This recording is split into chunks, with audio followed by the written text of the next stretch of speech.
অভাব কাকে বলে?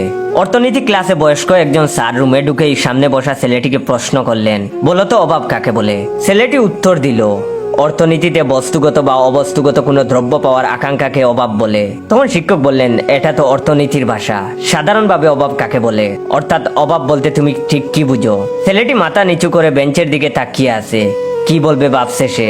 স্যার আবার তাড়া দিলেন, বল। ছেলেটি এবার বলতে শুরু করলো, আমি কলেজে আসার সময় মা আমাকে ভাড়া দিতে গিয়ে তার ব্যাগ তন্ন তন্ন করে খুঁজে অনেক কষ্টে 20-30 টাকা বের করে দেন।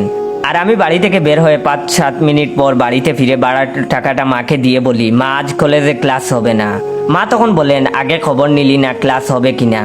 মায়ের সাথে এই লুকোচুরি হচ্ছে অভাব। বাবা যখন রাত করে বাড়ি আসেন, মা তখন বাবাকে জিজ্ঞেস করেন, এত রাত হলো কেন ফিরতে?